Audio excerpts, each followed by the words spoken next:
Good evening. I should say good morning. I am Ronaldo McKenzie. It's 12:01 a.m. September 5, 2022. It's Monday morning, yes. And serving the world today to solve tomorrow's challenges is what I am seeking to do through my various efforts, which have started but requires authority and more research in the field of academia. In 2021, I was seeking to get my first academic book, Neoliberalism, Globalization, Income Inequality, Poverty and Resistance, published by a hybrid publisher. My manuscript was initially rejected on the basis that I did not possess or don't have a doctorate at the time, even though it was reviewed by peers and Kirkus Reviews as being an erudite economic analysis of Jamaica's history and the global south, global north dynamic. I will talk about this and my journey and share a personal statement as I seek to continue my studies and my body of work at the University of Pennsylvania. Hopefully in January of 2023, I share my statement with you. But first, I have this for you.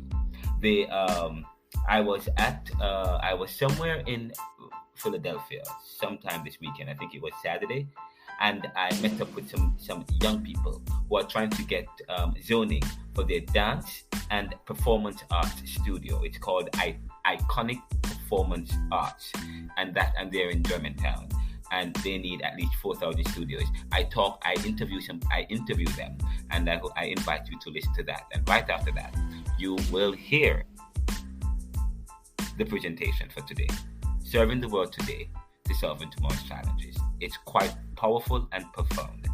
It is, and this is the first part in what's going to be a 2 to 3 part, 2 to 3 part episode. So join with us. Subscribe to this show for free. Share it with your friends. And donate and you can donate to us at https://anchor.fm/the neoliberal/support. And this show is available on anywhere you get your podcast. And visit us at theneoliberal.com or ronaldocmckenzie.com and check out my book, Neoliberalism, which is available in all platforms at Barnes & Noble, Target, and Walmart. And you can get it at Audible as well. We'll be right back after these messages.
Hi, how are you? I am Ronaldo McKenzie, host of the Neoliberal Around podcast. And I was just about to enter a store and I saw some young people eliciting signatures. And what is this about? I'm trying to get my studio zoned for a dance studio by the city of Philadelphia. They're requiring us to get 1,000 signatures. In order to get a zoning, you have to get signatures for that? Yes, you have to get signatures. So we're trying to be able to host small celebrations in the zoning and do our dance studio. And they said we need a lot of signatures from people in the community. What's the name of your organization? Iconic Performing Arts, and Events by Center Stage is our studio. I'm the host of the Neoliberal Around podcast. We are an international podcast. We are ranked in the top 50 in the US and Canada. and we also are in Germany, Lithuania, all over Europe, the Caribbean, and in Germany. In Germantown. I live in Germantown, and people follow this. And so I want to let people know about this. And if people can people go online, or how can people connect? Are you here throughout this week or for the weekend? You guys can come to 400 West Shelton and sign your name right on the documentation that was given to us by the city of Philadelphia. 400 West Shelton. Come and support young people who are trying to stop the violence in Philadelphia and also realize their goals and to empower through their dance. So, and I'm going to be signing right here. Thank you so much. Definitely.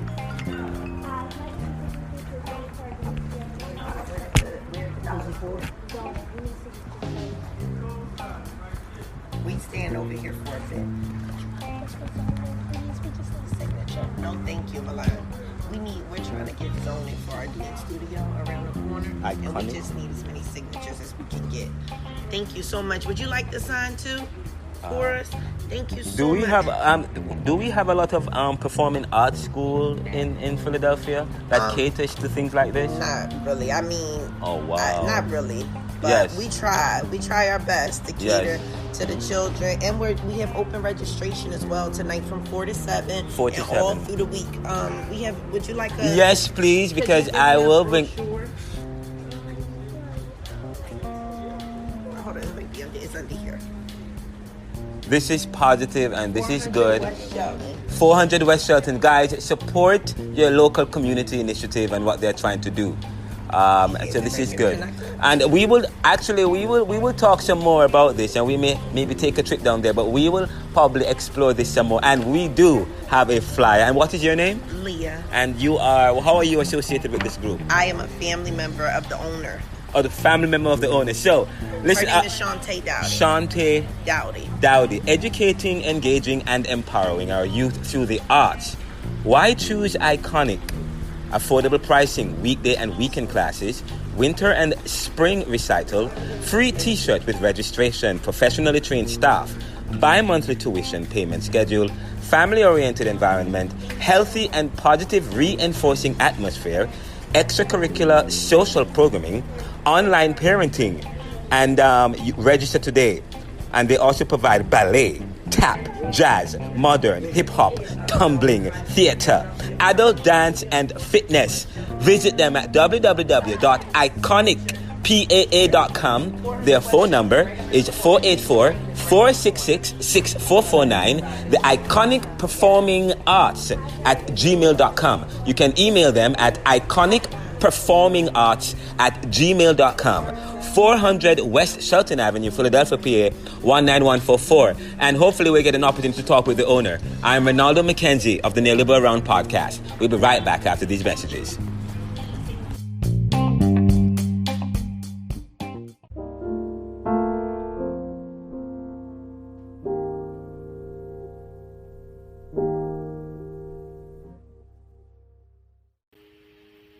Coming up next is the segment is the first in a 3-part series on serving the world today to solve tomorrow's challenges, where I share a statement or an essay looking at some body of work that I'm hoping to begin to embark on as I transition from Georgetown to the University of Pennsylvania, or back to the University of Pennsylvania. Listen to this very deep and very interesting reflection and statement that explores some hypotheses and some assertions and summarizes and reviews some previous work and studies I've done. Here we go. Part 1.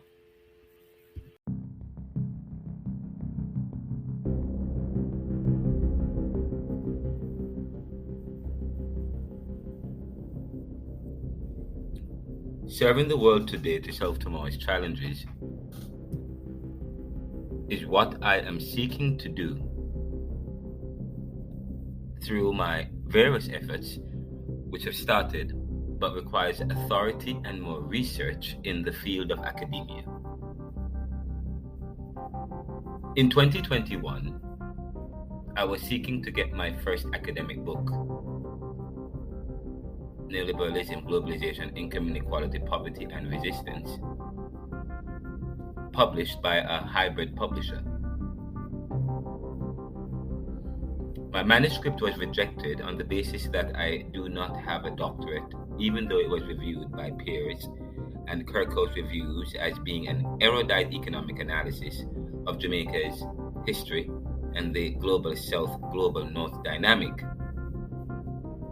Furthermore, the Jamaica Theological Seminary, a Caribbean seminary on the verge of becoming a university, invited me to serve as visiting professor and a member of their executive team with a view of serving as president or a senior consultant in the future. However, the post required a PhD, and in 2020, I started to explore PhD programs. Hence, I had applied and got into Georgetown University School of Continuing Studies to do a Doctor of Liberal Studies, but had to go on a leave of absence due to lack of funding and financing. While the program proved to be beneficial to my academic goals, I realized that the university did not offer any funding, teach grants, opportunities, or financial support that I needed to continue my education.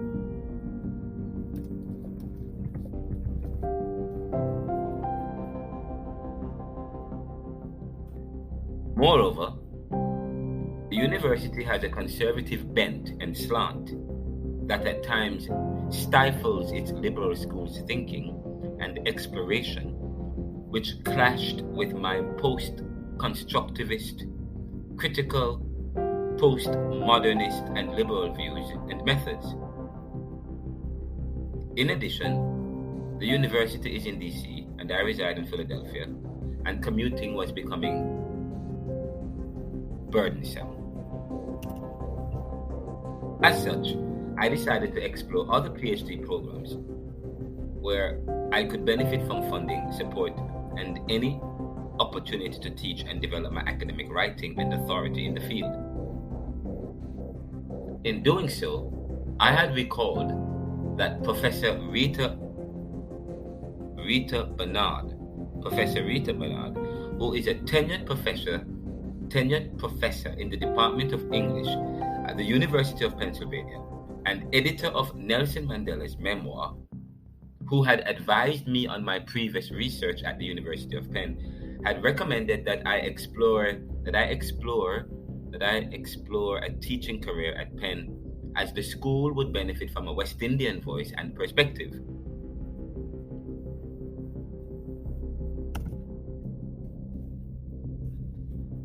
That has stuck with me. And since one of my life's goals was to pursue a career as a professor, I relished the idea of working at Penn in such a capacity. Therefore, the first thought I had was to transfer to Penn, where I completed previous graduate and postgraduate education. While researching on Penn PhD programs online, I saw that Annenberg had a PhD that provided funding, teaching opportunities, and a cadre of intellectuals and professors whom resonated with my research and I had referenced in the past, notably John Jackson. As a result, I decided to apply for the Doctor of Philosophy from the University of Pennsylvania School of Annenberg,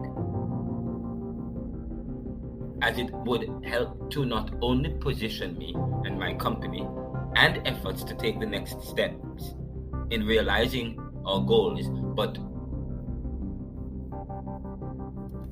to realize a dream from humble beginnings, where I would be the first in my family to graduate with a doctorate, let alone from an Ivy League school.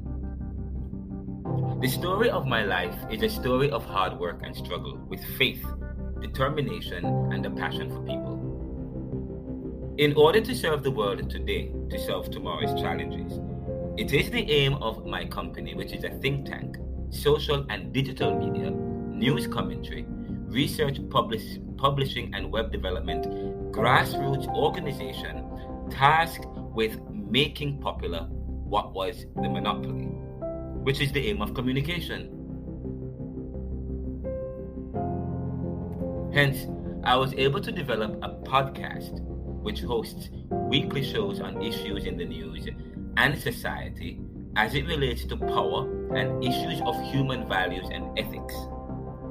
The podcast is now a top-ranked news commentary podcast in the US, Canada, Europe, Caribbean, and Africa.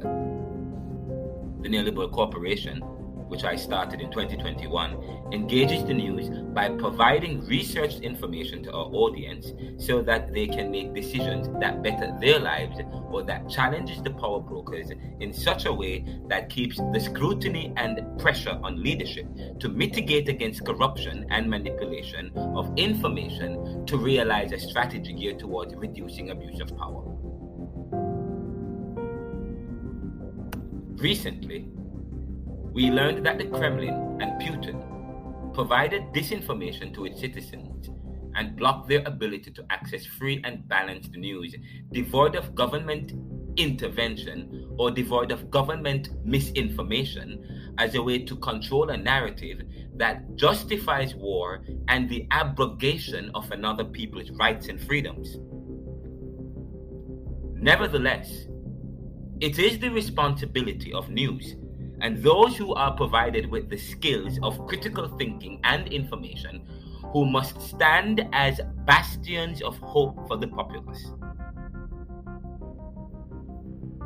This need to provide information through effective, dynamic, and just communication, which is a marriage of issues of human ethics and value, provides a meaningful basis with which to study privilege, power, position, and status, so as to explore the hypothesis that power and its strategies pose problems for human progress, and any solution must include exposing those strategies and empowering the populace with information so that they can become more informed and involved in the direction of their nations and ultimately their lives.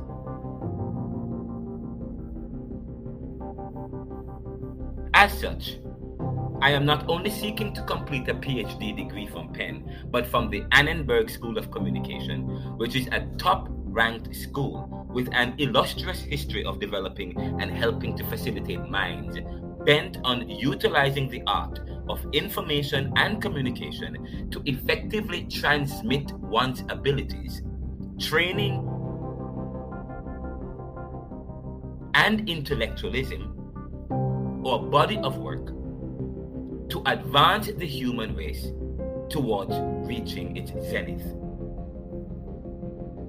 In retrospect, in 2010, I first entered University of Pennsylvania only as a provisional student who had to meet several requirements in the first semester in order to continue as a full student.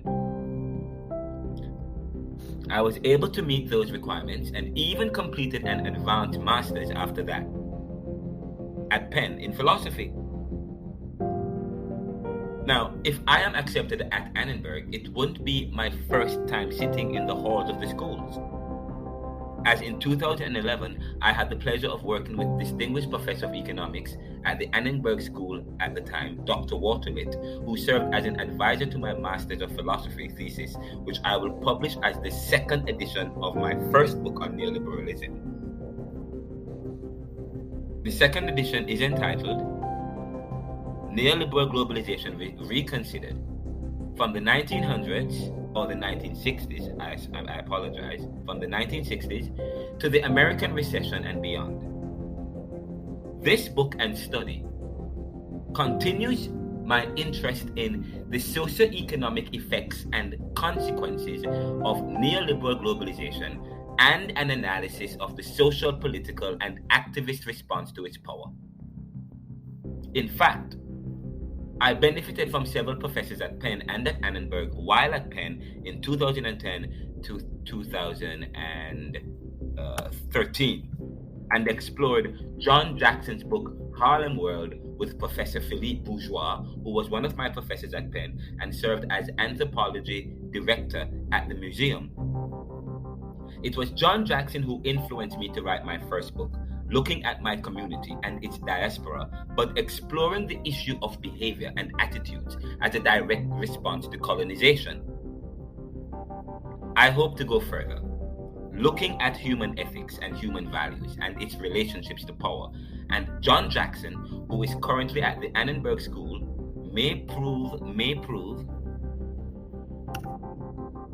to be a needed guide and influence to develop and guide my work.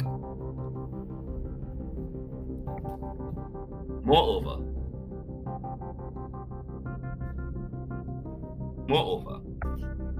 Juan Llamas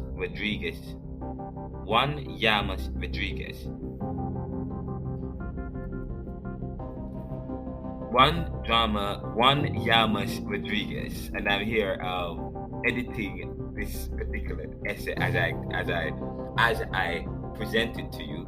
Moreover, Juan Llamas Rodriguez's work on globalization, looking at Latin America, may complement and guide my treatment of the subject matter on globalization, as I explore it within the milieu of the West Indian, Caribbean, its diaspora, and Pan-Africa. In fact, Juan Llamas Rodriguez's research mobilizes media and communication theories to critically analyze borders, migration, and related social dynamics on a global scale. He focuses on cultural approaches to digital and interactive media from Latin America and by Latinx diasporic communities. Therefore, as I seek to study peoples within the neoliberal globalized framework or neoliberal globalized world, and develop a social media and digital technology as a way to critically analyze and promote engagement and positive change, Professor Llamas Rodriguez's work and advice will be vital and complementary to my work. If truth be told, it is Penn that has truly opened up my mind and has provided certain opportunities I would not have had. In fact, I was invited to speak this October at the AGLSP Annual Conference, the Association of Graduate Liberal Studies Program, in San Antonio, Texas, a forum for intellectual inquiry and discovery, on neoliberalism, and this opportunity was due to a former Penn academic advisor, Dr. Christopher Pastore, who shared the opportunity to submit my book project and research for consideration to present, which is a tremendous feat. In August 2021, I started Georgetown DLS program.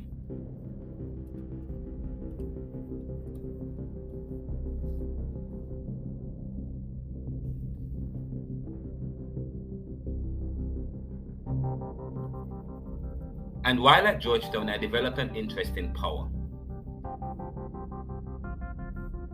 The study of liberal studies foundations, the foundations of thought and knowledge within Western civilizations, expanded and redefined my interest in neoliberalism, globalization, and issues of power and privilege. It is there that I wrote The Development of Power, Privilege, Position, and Status Within the Foundations of Historical Literature and Divine Intervention. I asked the question, do the poems of Homer and Hesiod's Theogony and the biblical stories provide a basis to begin to understand the problem and consequences of human dynamics in the development of human society? Further, I made an anecdotal discovery while working on developing my podcast and digital and social media networks and doing studies at Georgetown that the decentralization of social media is the greatest victory for peoples in society, especially those that are marginalized and most vulnerable. The people of the global South, Black and brown peoples, have all suffered under neoliberal globalization and strategies of power that poses problems for human progress and people everywhere. Digital technology and the decentralization, digital technology and the decentralization of information create opportunities and greater competition and limits access so that there is this leveling of the playing field. Yet there is this drive to regulate information as the status quo uses countervailing tactics to remonopolize information so that communication is no longer to make popular what was the monopoly.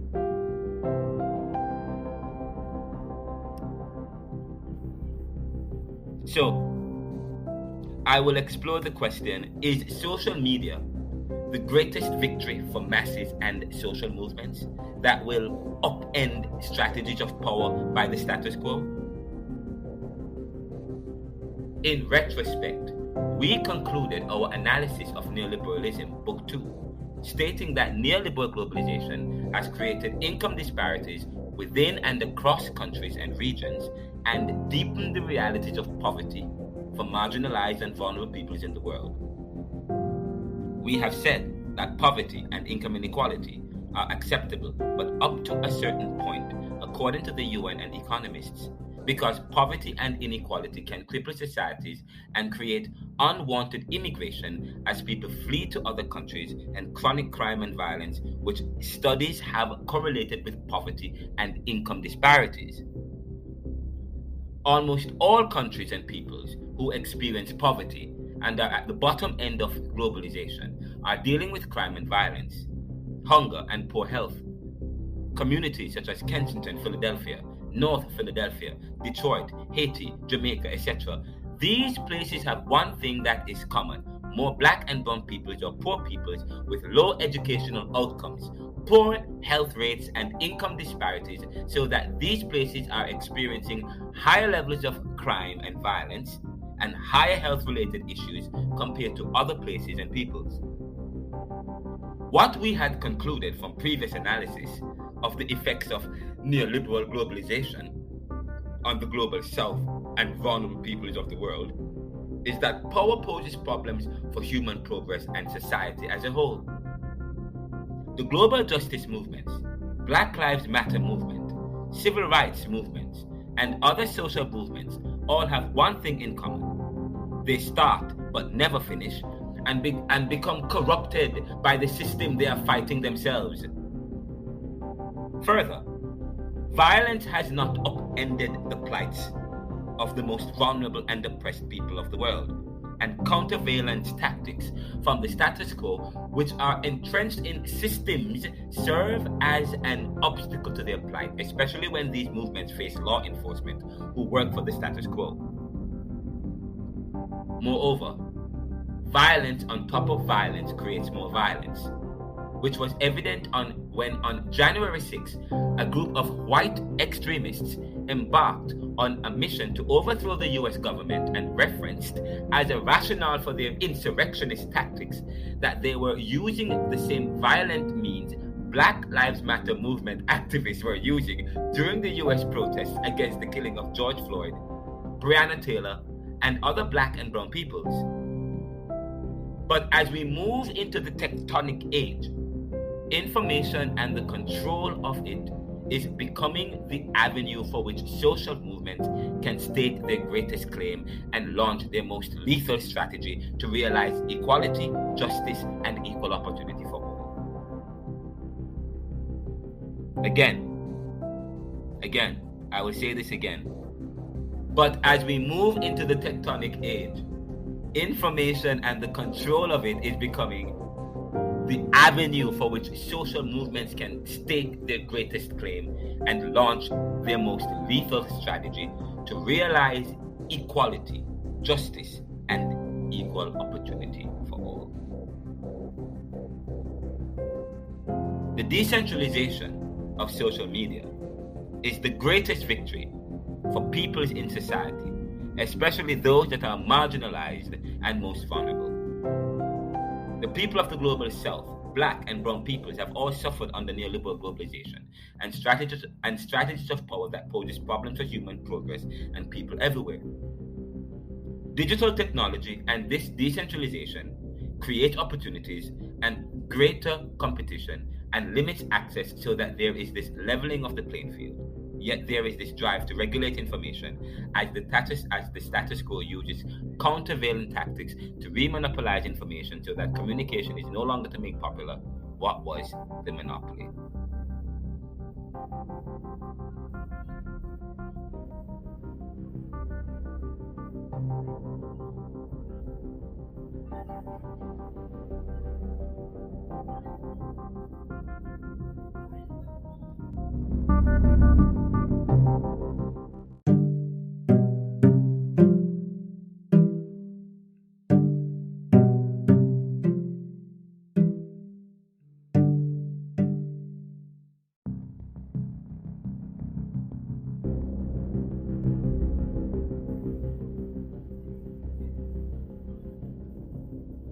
In Neoliberalism, I explored cinema and globalization and its use of documentary film to unveil the human and socio-economic dilemmas and crises of peoples of the global south and black and brown people in the world created by neoliberal globalization, a strategy that purports to provide wealth, riches, economic prosperity, and development to peoples and nations. Yet,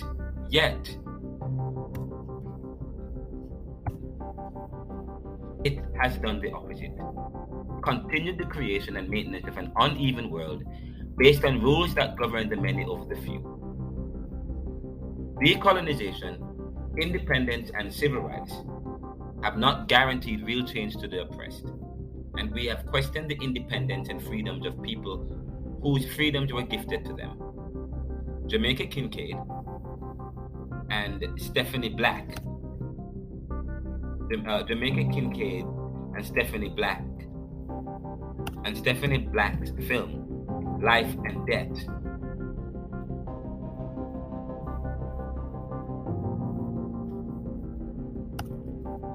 Life and Death, and Stephen Frears'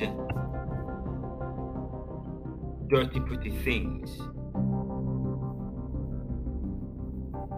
Dirty Pretty Things, and Quaron's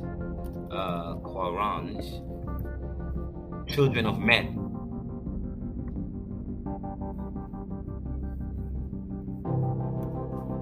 Children of Men, I'll fix that right here, are a few films that highlighted the real economic and social injustices that are spurred on by neoliberal strategies of globalization that creates economic dependencies and deepen poverty and inequality.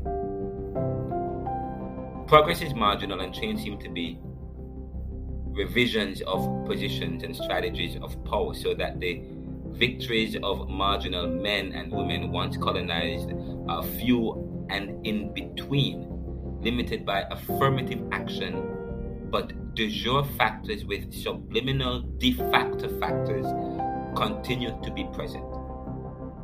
Example: there are more white home appraisers than black, and home appraisal value differs depending on one's race. This is not a 1955 phenomenon, but a recent fact. In fact, black and brown peoples and nations of the global south are the world's poorest and lack educational achievement and outcomes that prepares them for professions in college, profession,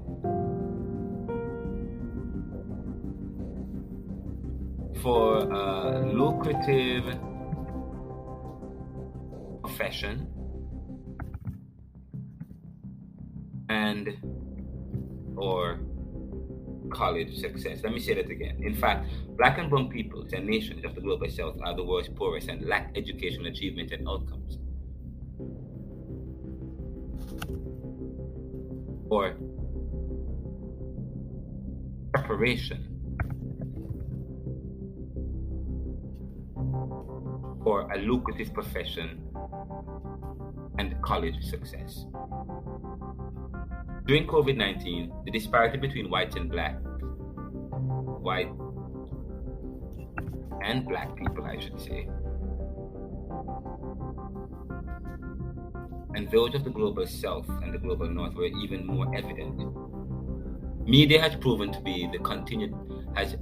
show the continued plight of people everywhere, even where they were hidden from the unseen eyes. But now social media provides access.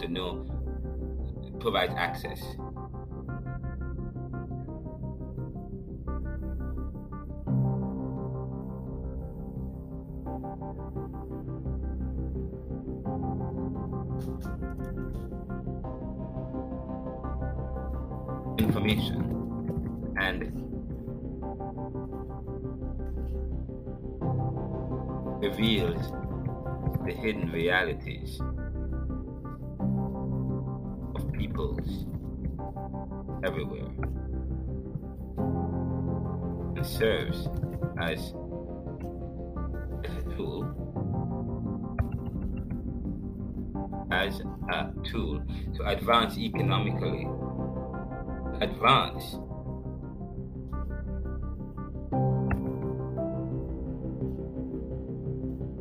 and develop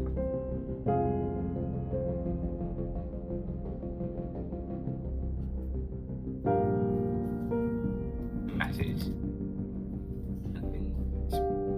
I am typing away as I am sharing this with you, and I'm going to read this again. I began this particular segment by saying that this whole idea, as progress is marginal and change seems to be revisions of positions. Okay, I do think about media and these films.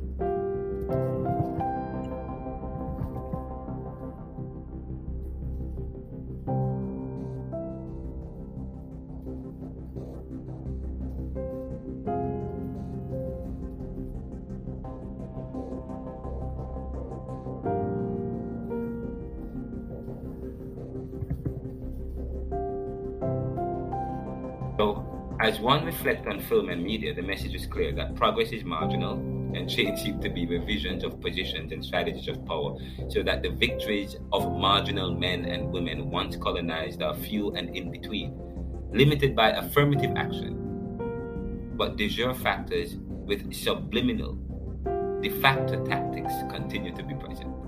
Example: there are more white home appraisers than black, and home appraisal value differs depending on one's race. This is not a 1955 phenomenon, but a recent fact. It is the now. In fact, black and brown peoples and nations of the global south are the worst, poorest, and lack educational achievements and outcomes or preparation for lucrative profession and college success. During COVID-19, the disparity between white and black people and those of the global south and the global north were even more evident or magnified. Media has proven to show the continued plight of peoples everywhere, even where they were hidden from the unseen eyes. But now social media provides access to information and reveals the hidden realities of peoples everywhere, and serves as a tool to advance and develop the masses and their movements.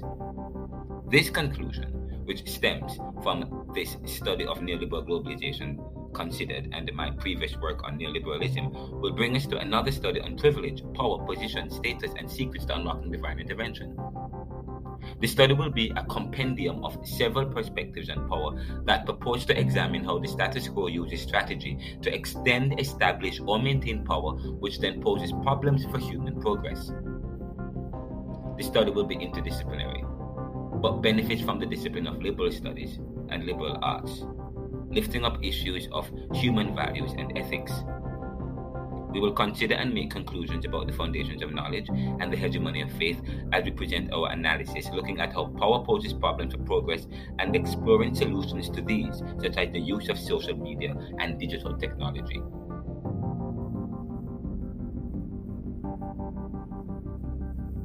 We will stop here for now, and we will continue to pick up this particular discussion or this particular statement,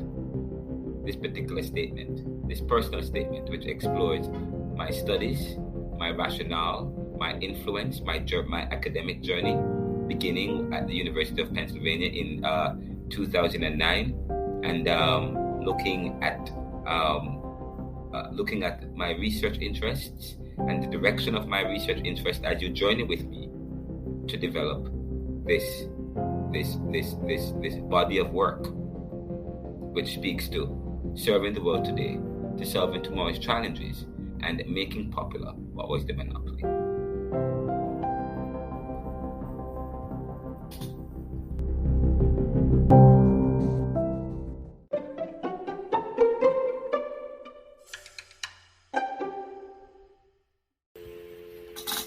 Thank you for listening to the episode here at the Neoliberal Round podcast. Join us tomorrow or the day after tomorrow for the continuation of this powerful and amazing story or journey or statement. Walk good.